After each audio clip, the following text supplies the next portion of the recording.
What's up, everybody? So we're back with another video. Sorry, I had to get myself all adjusted. Anyway, we're back with another video, and today we are going to talk about how to, separate from the military, how to get out. I'm not a retiree. I can't speak on retirees. Their process is a little bit different. I can't speak on medical retired or medically separated or whatever your other situations may be. These are people who voluntarily decide to leave the military. That's what I'm speaking on.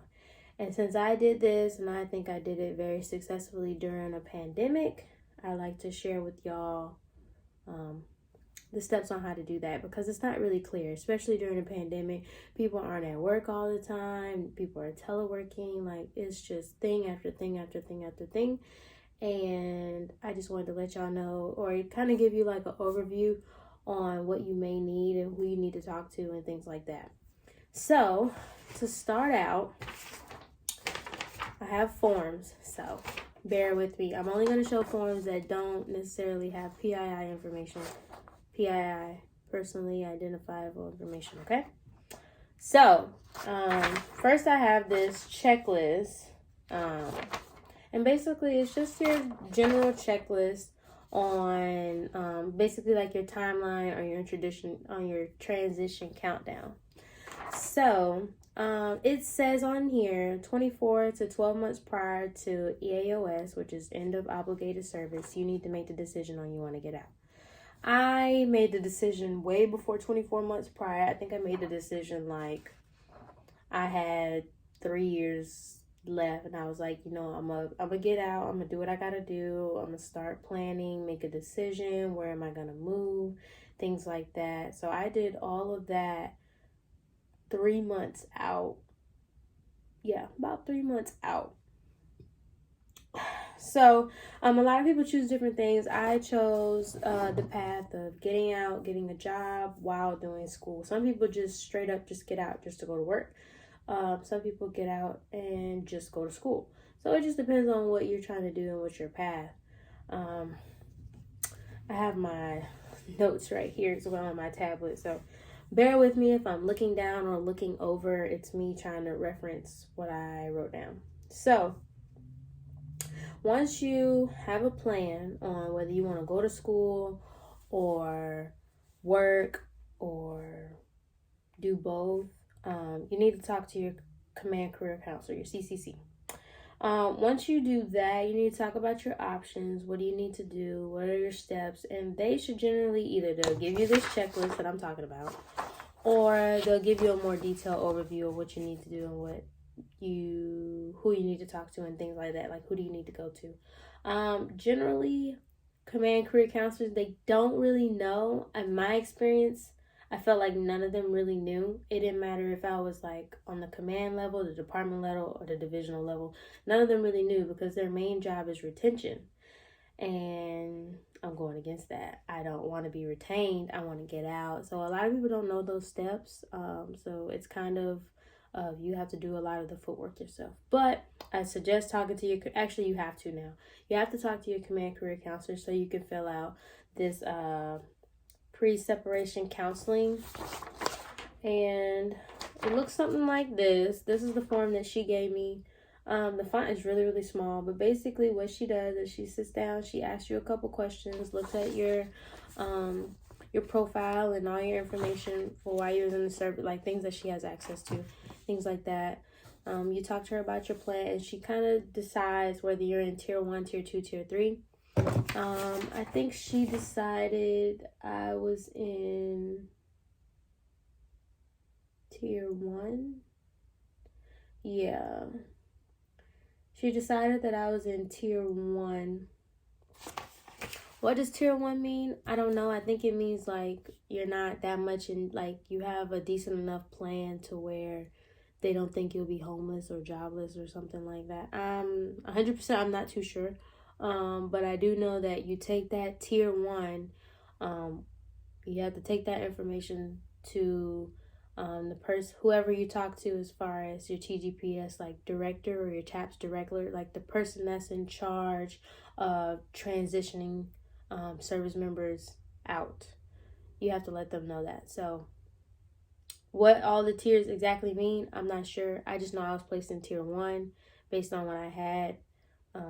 From there, also on the checklist, you have to talk to a financial advisor to establish a budget. So basically, what they do here is they take your pay, your current pay, they take all your debt, they analyze your debt to income ratio, and they try to give you an idea of, okay, well, this is what you spend a lot of your money on, this is how much you get paid. If you were to get out, you would roughly need to make about XYZ, right?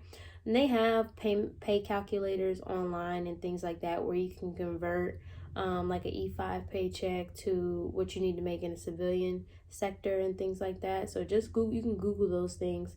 My financial advisor, he was my chief. He was my, which is a E7. He was my chief, and he basically, he gave me the website. I already knew it, but he gave it to me. We talked about it and things like that, and I was kind of already squared away because, again, I had already decided that at the 3-year mark, I was like, this is it. I'm not re-enlisting. So, well, 3 years prior to me getting out, because I did extend, so, but that's a whole nother story. But anyway, 3 years prior to me getting out, I had already decided, so I was already making the financial moves that I needed to make in order so I could, so, blah, blah, blah, blah, blah, blah. So that I can make this transition as easy as possible. Whoa, that was a mouthful. All right. So then you need to sign up for TGP. Once you talk to your command career counselor and you do your, you get your tier assignment, and you need to do a transition assistance initial self-assessment worksheet. On this worksheet, they ask you a bunch of questions, basically the same questions that she used to figure out what tier you're in on this paper. I can't exactly remember if we did them both at the same time or not. I just know that you have to fill this out before you can go to TGPS, or at least that's how it was at my command. I had to fill this out because you had to take it with you. So once you fill this out and you talk to your command career counselor, then you need to schedule an appointment or schedule to do TGPS or TAPS. Some people say it differently. It's whatever floats your boat, honestly. You can say it however you want. But in TAPS, they keep changing the program. So when I first went to TAPS, it was back in 2019. I went back in 2019. And everything that you needed to bring to TGPS, we did it in TGPS. And then I retook TGPS 6 months later because I was getting closer to my getting out date and I wanted to refresh the information. By the way, you can go to TGPS as many times as you want, whether you're considering getting out or you just want to know your options. So don't let nobody tell you that you can't go more than once, because you definitely can. There's people who's been in there 3-4 times. There's people who've been in there and they initially started because they wanted a separation, and then they changed their mind. They did a couple more years and now they're retiring or whatever. You can go as many times as you want, but the program does change like every so often when they feel like it needs to be updated and improved. So with that being said, the program is a little bit different. So sometimes they'll give you everything you need while you're in the class. And when I'm saying everything you need, I'm saying we had to do a ITP, which is an individual transition plan. It's like a packet full of information, full of questions and information, trying to figure out. They just want to know, do you have a plan? Honestly, they just want to know, do you have an idea of what you're going to do? Or do you just plan on winging it? Like, they don't want you to just wing it or whatever. So they make you fill out this ITP plan. When I took it the second time, I already had to have this. But when I took it the first time, they gave me all this stuff while I was there. We had to do a gap analysis, which is basically like where I am now, like what do you do, like what's your MOS or rate or whatever branch you're in, however y'all say it.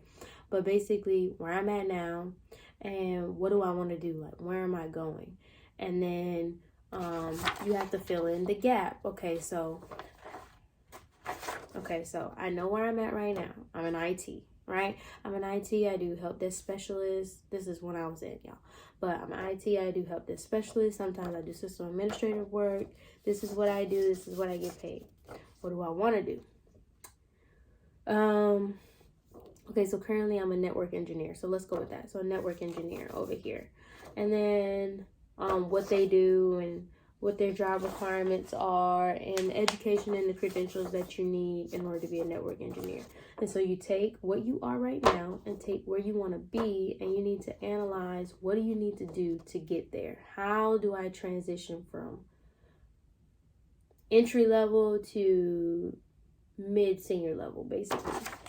That's basically what this is, honestly. And on the back of that gap analysis, they want you to assess your salary and labor market for the civilian occupation. So back then, I wanted to move to Texas. So I had to do a gap analysis between Maryland, what I was being paid in Maryland at my current rate, yeah, and what that would be in Texas. They just want to make sure you have all the information that you need. Also, while we're there, there's this ONNET or ONET. I can't remember. I had to do this for a couple different career fields. But basically what they do is, if you have an idea, they make you do like this survey. I'm sorry, I didn't even show y'all. So they make you do like this survey. They ask you a bunch of questions, and they pretty much give you a list of careers that they think that would best suit you based on the questions that you answered. And with that, they just give you a general summary of like the skills, the overall job description, what kind of systems and softwares they use, what kind of abilities, what type of personalities does this job is best suitable for, and things like that. And they also give you like an average salary scale, which you would see if you were to be what this job is saying. So yeah, I did it for a couple of them. So this one is for information security analyst, and then I did it for computer information systems managers. So it's different. They're just trying to give you all the information that they can possibly give you. So you do all that in tabs, right? And so once you go through tabs and you do all that, you have all that information. There's some more little things that you have to do in between then.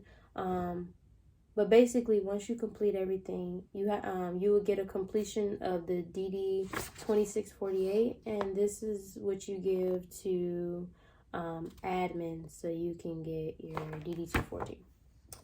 If I remember that correctly. But basically, once you do tabs, and you do all those forms and everything, and you pass the class. I mean, you're guaranteed to pass it. You just have to go.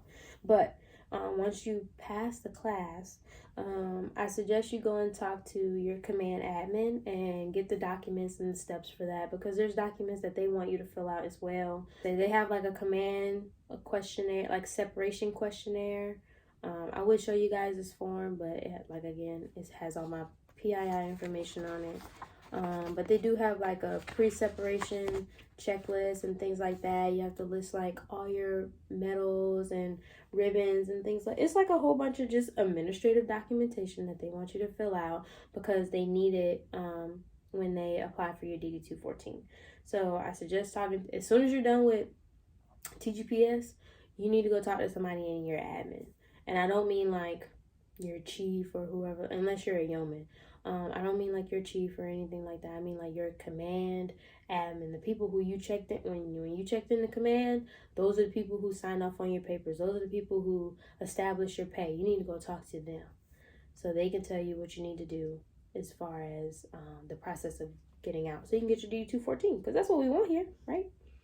So once you talk to them, I suggest you go back to your career counselor, and this is also different for some people. But you need to, if you're guaranteed that you want to get out, you need to get back your Seaway quota. Some commands suggest not to do this. Mine did not. My chief was adamant about not giving back my quota.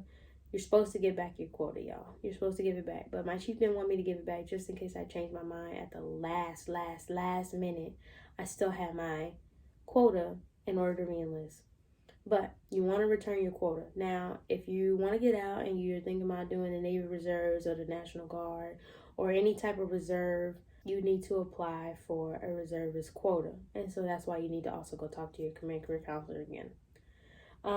Once you do that, I suggest, and they're going to prep you for this in TGPS as well, but you don't get as much time to do it in class. So once you talk to admin and you get your quota or you return your quota, you need to start working on you. You need to work on you. All right. So you need to create a resume, create a LinkedIn account, create an Indeed account, clearance jobs, USAA jobs, like all networking marketing sites, places where you can apply to get dice.com, Indeed, like the list just goes on. You need to make an account for everything, okay? And then you need to start looking at these types of jobs that you think you can qualify for, all right? So, I'm getting a little winded. Whew.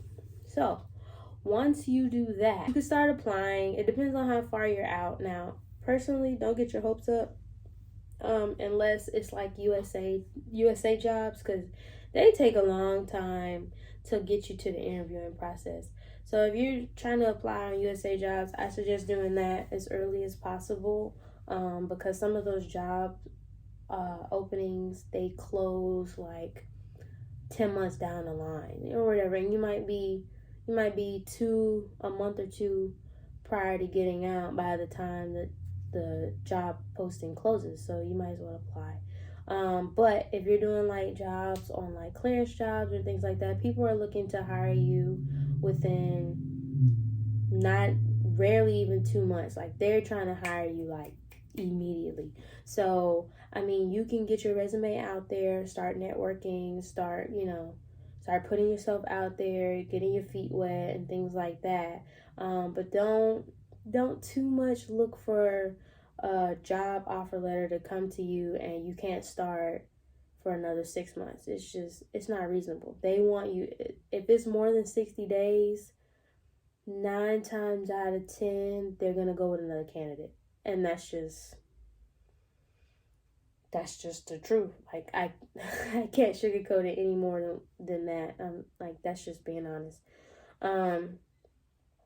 If you were thinking about going to school, you need to start applying to school, getting all your transcripts, going to your joint service transcripts, sending that to the school you want to go to. Apply to the school. If you did school prior to joining the military, you need to go and get that old transcript and send that to your school. Now, if you never did college before and you don't have any type of college credit, you might need to look into studying for your ACT or SAT and things like that, because I'm pretty sure that they're going to want your test scores for mission purposes. So you're in a different boat if you've never been. Me personally, I did 2 years at a 4-year institution prior to joining the Navy, and then I did online school while I was in the Navy. So I had to pull transcripts from the first school I went to, the second school I went to, and I had to pull transcripts from joint service transcript, and I had to send it all to the university that I'm trying to apply to now. So that's that on the school side. Like I told you about the job side, you can start applying. But if you're more than 180 days out, you can apply and hope that, they call you and you don't have that much more time left. But like I said, it's rare. It's so rare. And I just don't want you to get your hopes up, because I got mine up. I was applying 6 to 8 months out thinking that, okay, like I got time, they'll hold a position for me, like my resume's that good. I'm gonna just say you the heartache, sweetie. I'm gonna just say you the heartache. Just don't do it, okay? So next I have is, okay, if you are 180 days to 90 days prior to separating, you need to start your VA claim now, okay? Now they have a program. It's called the BDD. It's benefits delivery at discharge, right? And this program, it pretty much allows you to make your VA claim while you're still active. You're still getting paid active. You get to start your VA claim while you're still active. You get to start going to those VA appointments so you can provide proof of your disability. And I do disability because I don't know what it may be. It might just be an injury and you're not disabled. That's why I said disability. I'm not being rude or negative towards anybody, but whatever your disability is, whether it be a knee injury and you're not really that injured, or you have mental health issues or things like that, you need to do that now so that way you can go and do all these appointments while you're still in and still getting paid. That way, once all the appointments are done and you've reached your end of service, you should start getting paid within 30 to 60 days of you getting out, whatever, if you get a percentage for your VA claim. Now, I say this because you can do it when you get out. Nobody's stopping you. You can do it when you get out. But if you do it when you're out and you start doing your appointments and it takes time for them to make a decision, so you're not getting this check. You done been out for like 3, 4, 5, 6 months and you haven't got a check, and then finally they make their decision, and then you have to wait 30 days after they make their decision to receive your first paycheck. Now you're out. Now you're out of 6, 8 months worth of money. So if you're still in and you're within that 180 day to 90 day mark, just start the paperwork now. Go and call somebody. See what you need to do. This is what I did. I called. I figured out what I need to do. I sent in my application. I faxed in all my medical forms. They scheduled 2 appointments for me. I had a dental appointment and I had a physical appointment. They scheduled all that for me. I did all those appointments in August. Now, mind you, I got out in November 2020. I did those appointments August 2020. I think I started the paperwork June or July. I started in June. I messed it up and I had to reapply in July. That's what it was. I started in June. I messed it up. I didn't do something right. I had to reapply in July. Then they scheduled my appointments for August. I got out in November. My decision was made on my percentage November 8th, 2020, which was the day that I got out. So since it was November 8th, 2020, and they pay you for the month that you've already completed, which means you have to complete a whole month and then you get paid.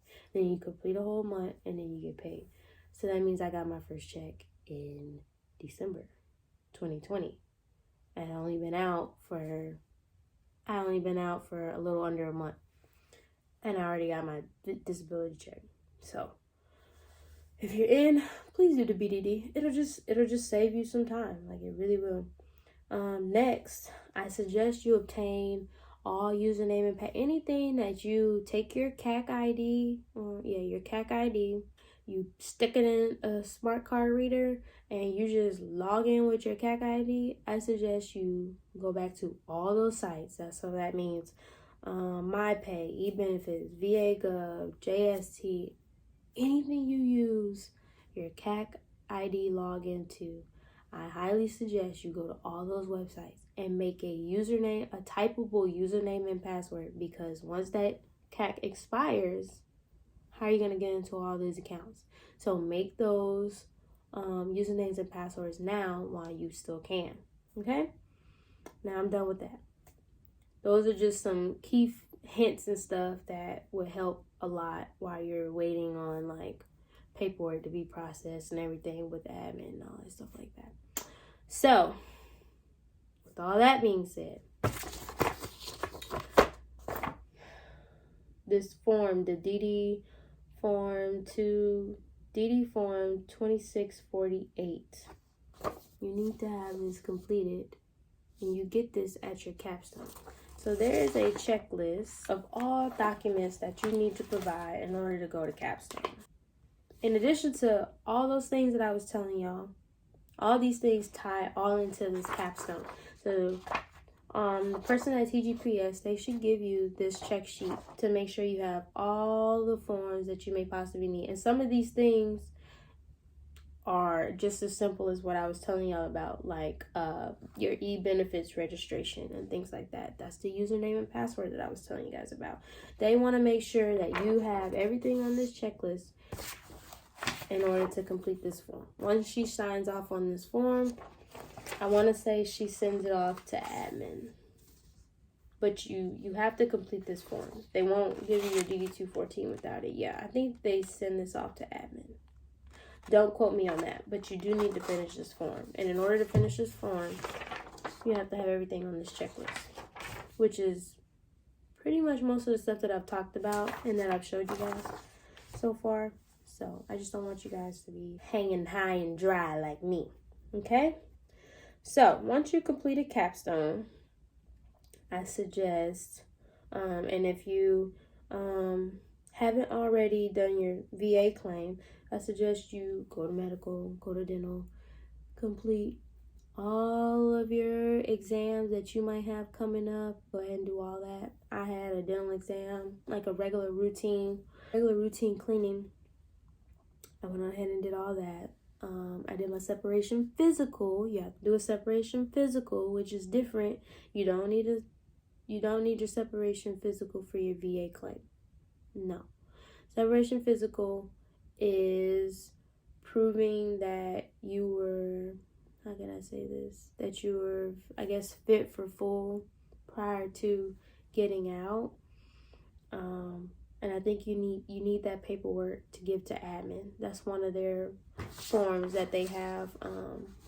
They have to have the medical representative or the medical officer, whoever it is. I think mine was a lieutenant, but he had to sign off on one of the papers that admin had gave me, so that they can process my DD214. But you have to get a separation physical.